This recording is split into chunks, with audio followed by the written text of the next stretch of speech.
Hi, I'm Marlene. I'm Shannon. And I'm Malik, and we're your hosts on Surpassing the Stigma based on 13 Reasons Why. We want to give a quick trigger warning before we get started. We're going to be touching on topics of sexual assault, mental health awareness, drug abuse, gun violence, things of that nature. So if that's something that might trigger you, please feel free to click off and don't continue watching. Yes. 13 Reasons Why came out in 2017 and took the nation by storm with its graphic visual nature. Although often critiqued because of this, the show aimed to bring awareness to these issues. In this podcast, we plan to analyze the show's portrayal of these stigmatized topics in youth culture today. Yes, we do.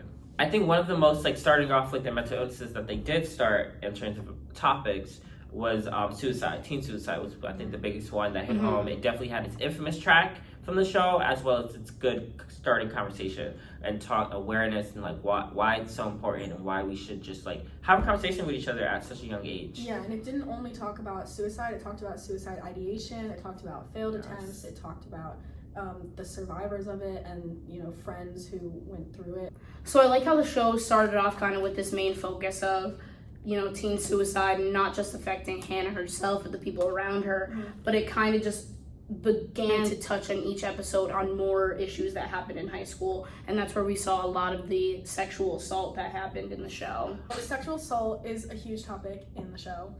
It doesn't only affect one character, it probably affects all of them at some point within the 4 seasons. Which is crazy to see that, I think, from my image of never being around someone who was a victim of sexual assault in such a high school environment, is that even though they weren't the victim, the perpetrator, they were the ones witnessing it, it still affected the characters largely. Really good to see too that they weren't just showing sexual assault in women, they showed sexual assault in men as well, because both men and women are victims of sexual assault, and I think a lot of people forget that, and they kind of focus on women. At the end of season 4, they get behind the reasoning of why, and I think that was great too, due to the fact that not a lot of people, you may see someone bullying and doing these harsh things, there's always a reason behind it, and I think them taking the time to really develop the characters and go through each one, making sure that each one has a storyline and they represent someone who is actually in real life. Also, throughout the 4 seasons, there's a lot of very graphic scenes of sexual assault.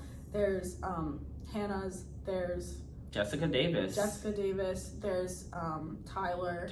So these really graphic scenes, after audience reactions, were not the best. And even the one that wasn't even sexual, like Alex, when he had the gun to his head, and that was a real moment. And Hannah's suicide, Netflix actually took those scenes out, so when you watch the show present day, you won't be seeing as graphic of clips. It's just kind of odes to what happened, which is really interesting and sad.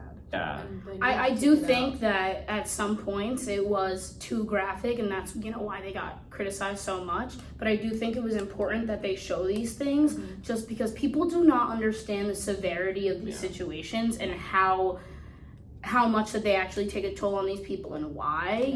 It's very easy to say, oh, sexual assault, but actually seeing the extent that it goes to and what the people have to go through dealing with that is a completely different thing in its own demon. And also showing it between so many different characters, I think it was great to show that in high school and youth in general, it is so common, and that Hannah was not alone. It happened to Jessica as well. It happened to Tyler down the line. It affects everybody.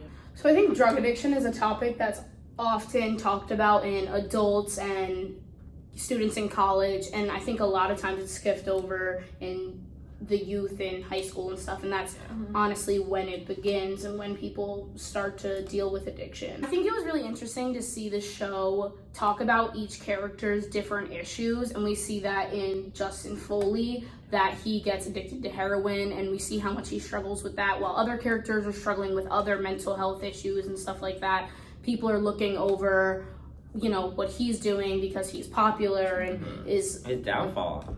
People really watch his downfall. Yeah, the show does a really good job of showing different causes of it. It can start at home, it can start with your friends, it can start from traumas. There's different reasons that addiction begins, and it does a really good job of showing a variety of that, so you know the signs.